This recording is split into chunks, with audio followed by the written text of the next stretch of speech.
Assalamualaikum warahmatullahi wabarakatuh. Alhamdulillahirabbil alamin. Amma ba'du. Pemirsa, para subscriber Sunnal Huda TV, insyaallah yang saya hormati, yang saya muliakan, yang saya cintai, yang insyaallah dimuliakan oleh Allah Subhanahu wa taala.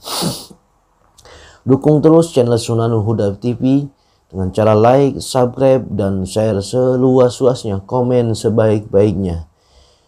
Karena dengan mendukung channel Sunnal Huda TV, insya Allah ini channel bermanfaat buat umat seluruh dunia. Karena channel Sunnal Huda TV adalah channel syiar agama Allah Subhanahu wa taala.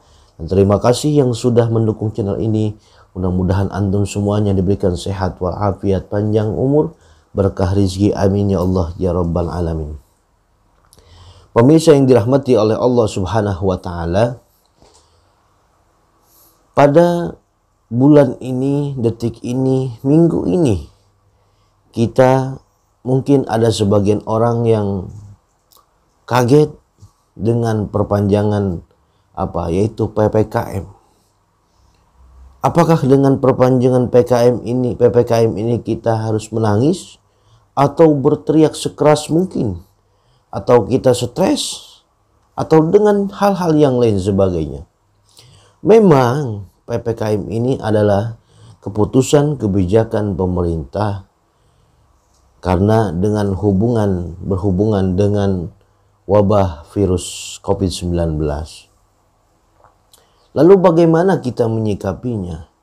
Karena banyak orang yang menyikapi dengan adanya PPKM kemarin dan diperpanjang sekarang, banyak juga orang yaitu mengaspirasikan suaranya.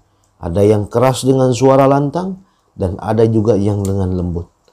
Memang di sekitar masyarakat sana banyak juga orang-orang yang susah karena perpanjangan PPKM ini.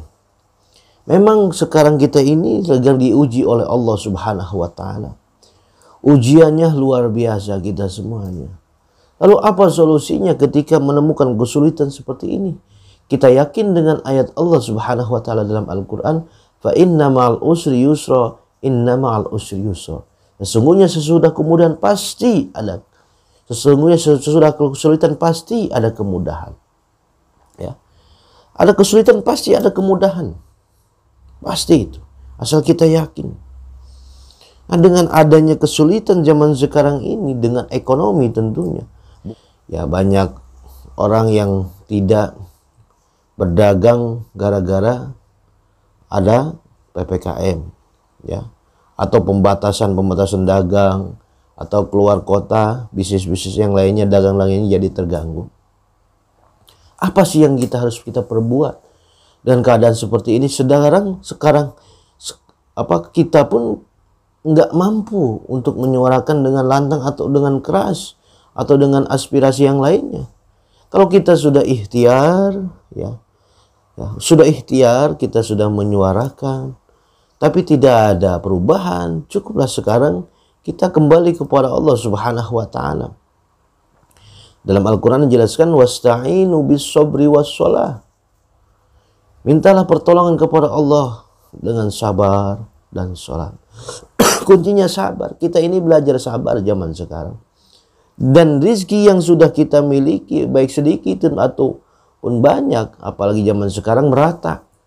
Orang pada kesusahan, kesulitan ekonomi. Kita syukuri saja. Kita bersyukur, insya Allah hati kita menjadi tenang dan tentram.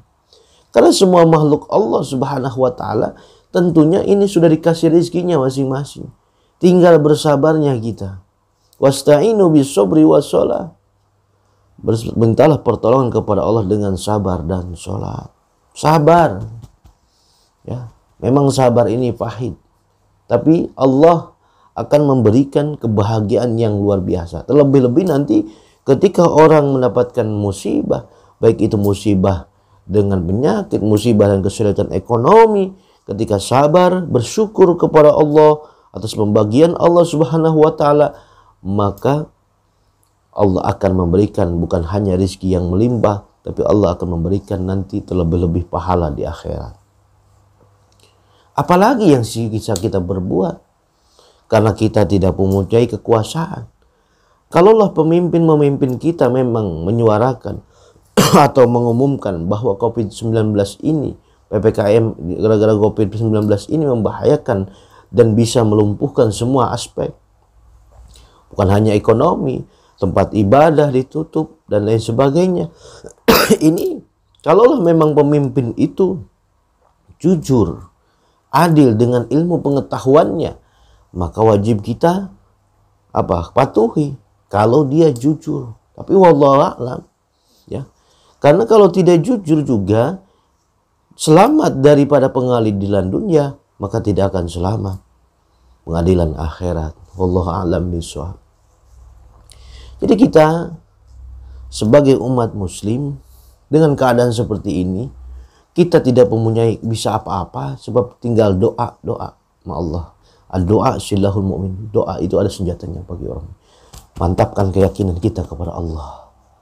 Wa may yatawakkal 'ala Allahi fahuwa hasbuh. Siapa orang yang bertawakal kepada Allah, maka Allah akan cukupkan keperluannya. Cuman ketika kita sudah tawakal sama Allah, udah yakin belum? Udah mantep belum yakin kita sama Allah? Ya.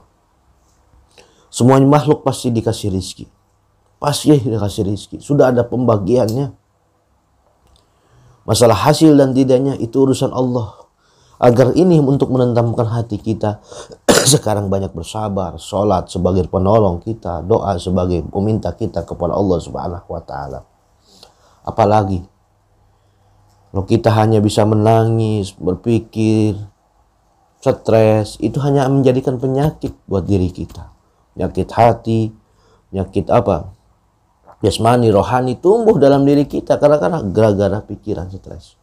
Dekatkan diri kita kepada Allah Subhanahu wa Ta'ala. Insya Allah hati kita akan menjadi tenang dan tentram.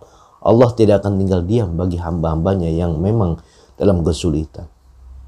Oleh karena itu, dengan perpanjangan PPKM ini, dan juga diharapkan kepada orang-orang yang dilebihkan rezekinya, jangan diam saja, sebab semuanya pemimpin kalau rakyatnya kelaparan itu akan bertanggung jawab di akhirat.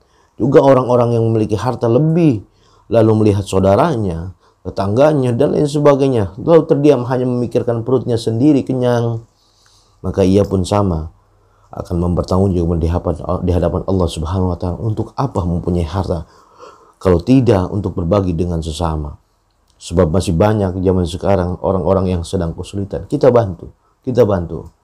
Insya Allah harta tersebut akan menjadi penyelamat kita dunia akhirat. Harta yang sedekahkan tidak akan menjadikan kita miskin, melarat dan lain sebagainya. Justru akan kita menjadikan harta itu berkah melimpah, insya Allah. Jadi solusi zaman sekarang ini yaitu kita bersabar, sholat, jadikan sebagai penolong kita. Dan Allah tempat bergantung kita. Allah tempat meminta kita. Allah tempat bersandar kita. Insya Allah semuanya akan memberikan ketenangan dalam hati kita, insya Allah. Mudah-mudahan wabah ini, kesulitan ini segera sirna di bumi Indonesia. Amin ya Allah ya Rabbal Amin. Sekian, mohon maaf al-fakir. Wassalamualaikum warahmatullahi wabarakatuh.